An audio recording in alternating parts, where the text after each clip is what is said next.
ACB సోదాలు నిర్వహించింది నిన్న. ఇగో కేటీఆర్ పై పెట్టింది తుపేల్ కేసు అంటున్నాడు హరీష్ రావు.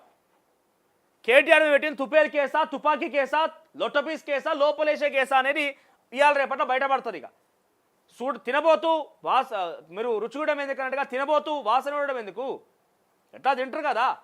సో ఇట్లా కూడా లోపలేసే అవకాశం ఉన్నట్టుగా చర్చ జరుగుతున్నది. సో అది చూడబోతూ మళ్ళీ దాని గురించి లొట్టపీస్ కేసు, లోపలేసే కేసు, తుపేల్ కేసు, తుపాకీ కేసు అని ఎందుకు మాట్లాడతారు? ఇవన్నీ కూడా ఇవన్నీ ఏంటంటే నేను ఒక విషయంలో బీఆర్ఎస్ పార్టీని అప్రిషియేట్ చేయాలి. వీళ్ళు వదిలిపెడతలేరు.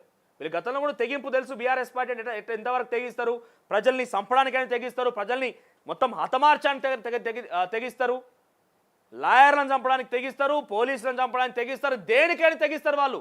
అట్లనే ఇప్పుడు మళ్ళీ తెగిస్తున్నారు. కాంగ్రెస్ పార్టీ ఎంత దూరం అవుతా అంత దూరం పోతుంది. ఈ ప్రభుత్వం మా మీద ఎన్ని కేసులు వేసినా ఏదైనా కూడా మేము స్వీకరించడానికి సిద్ధంగా తెగిస్తున్నారు. తప్పు చేసి తెగింపు గల కారణం ఏంది, వీళ్ళు ఎందుకు తెగిస్తున్నారంటే దీనికి కారణం ఏంటంటే ఎస్ మేము ధైర్యంగానే ఉన్నామనే నినాదాన్ని కార్యకర్తల్లో ప్రజల్లో బలంగా చెప్తే ఎప్పుడు కూడా మనం తప్పు చేసిన దొంగవరన్నా నేను దొంగతనం చేసిన అని చెప్తాడా? దొంగతనం చేసినాడు కూడా నేను దొంగతనం చేసిన అని చెప్పి ఒప్పుకుంటాడా?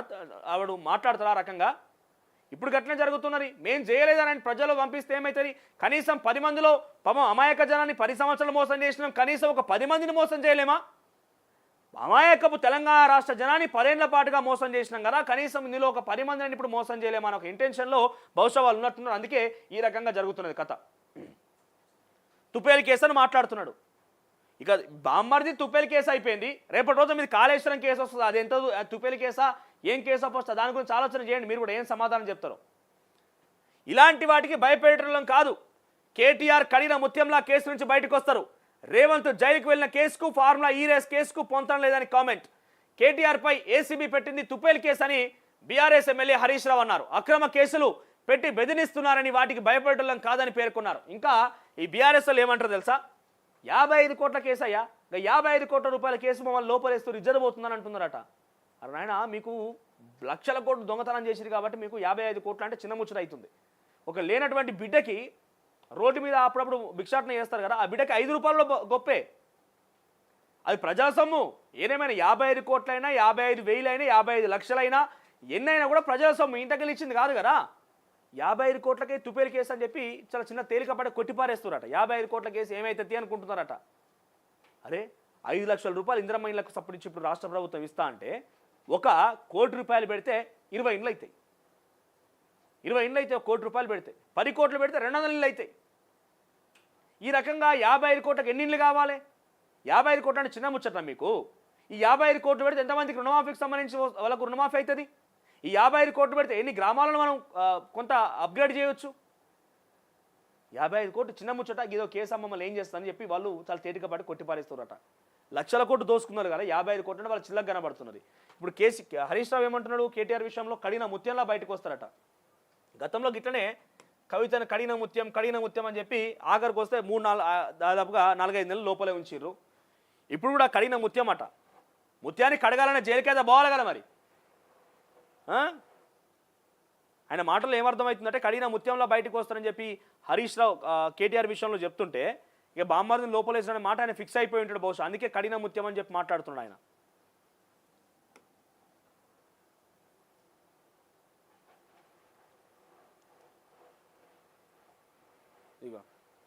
కోర్టు తీర్పుపై కొందరు తప్పుడు ప్రచారం చేస్తున్నారని హైకోర్టు కేవలం విచారణ చేయాలని మాత్రమే చెప్పిందన్నారు. ఎంక్వైరీ మొదలు కాకముందే తప్పు జరిగిందంటూ కాంగ్రెస్ నేతలు మాట్లాడుతున్నారని విమర్శించారు. మంగళవారం కేటీఆర్ను నందినగర్లో నివాసంలో హరీష్ రావు కలిశారు. అనంతరం మీడియాతో మాట్లాడుతూ అరెస్ట్, జైలుకు వెళ్ళినా కేసుకు ఫార్ములా ఈ రేస్కి పొంతం లేదని అన్నారు. డబ్బు కట్టలతో రేవంత్ రెడ్డి కెమెరాల ముందు దొరికి జైలుకు పోతే హైదరాబాద్కు బ్రాండ్ ఇమేజ్ తెచ్చేందుకు కేటీఆర్ ఫార్ములా ఈ రేస్ను తీసుకొచ్చారని చెప్పారు. పదే పదే బ్రాండింగ్ తీసుకొస్తున్నాం మాట్లాడితే వీళ్ళు ఏం తెచ్చారు? బ్రాండింగ్ ఏం తెచ్చి చెప్పండి ఒకసారి. తెలంగాణకి ఏం బ్రాండింగ్ తెచ్చారు మీరు? అప్పుల తెలంగాణలో బ్రాండింగ్ తెచ్చారు.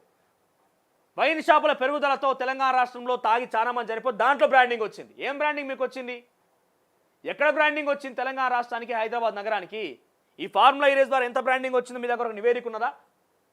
ఈ 250 కోట్ల రూపాయలు ఖర్చు పెట్టి అక్కడ ఆ రేస్ నిర్వహిస్తే ఏమన్నా ఉపయోగం ఉన్నదని ఒక నివేదిక రాష్ట్ర ప్రభుత్వం దగ్గర ఉన్నదా? అవినీతి జరిగిందని హైకోర్టు చెప్పలేదట. ఫార్ములా ఈ రేస్ అవినీతి జరిగిందని హైకోర్టు తీర్పు ఎక్కడా చెప్పలేదని హరీష్ రావు తెలిపారు. ఇది అవినీతి ఉందని చెప్పి శిక్ష వేసిన తీర్పు కాదని పేర్కొన్నారు. అవినీతి జరిగిందని ప్రభుత్వం చెబుతుండడంతో విచారణ చేయాలని మాత్రమే కోర్టు చెప్పిందని తెలిపారు. ఎస్, అందరం అది అడుగుతున్నాం. ఎంక్వైరీ చేస్తే తప్పప్పులు బయటపడతాయి కదా. సరే, మీరు అంటున్న ప్రకారంగా కాంగ్రెస్ వాళ్ళు కొంచెం అత్యుత్సాహపడి అవినీతి జరిగిందని చెప్తున్నారు అనుకుందాం. అది ఎప్పుడు బయటపడుతుంది? మీరు కోర్టు ముందుకు స్వయంగా ఏమంటారు నిజాయితీగా వెళ్ళి ఎస్ నన్ను ఎంక్వైరీ చేయడానికి పోలీసులకు సహకరించి, ఏసీబీకి సహకరించి ఎంక్వైరీ చేసిన తర్వాత తప్పప్పులు బయటపడతాయి. మీరు భయపడుతూ వైపేమో బయటకు వచ్చి నేను సుధపూసను, నేను సత్యహరిశ్చంద్రుని కుటుంబానికి సంబంధించిన వారసుని, ఆయన మనవన్ని అని చెప్పి తర్వాత నేను ఎక్కడికి పోయినా చాలా కఠిన ముత్యంలాగా బయటకు వస్తా, ఎస్ నేను చెప్పడం వల్ల అరవింద్ కుమార్ ఇచ్చిన బయట చెప్తారు. లోపల కోర్టు దగ్గరికి పోయేమో ముసలి కన్నీరు కాచి అధికారులకు తెలియదా నేను చెప్తే అధికారులు ఏం చేసిర్రు, ఈ అగ్రిమెంట్ ప్రకారంగానే జరిగింది అని చెప్పి అక్కడ వాపోతున్నారు. ఈ సెక్షన్లు కరెక్ట్ కాదు, ఈ సెక్షన్లు తప్పుడు సెక్షన్లు. మరి మీరు ఏం తప్పుడు చేయకపోతే ఇన్ని ఉకదింపుడు ఇన్ని రకాల ఎగవేతలు ఎందుకు ఇవన్నీ కూడా?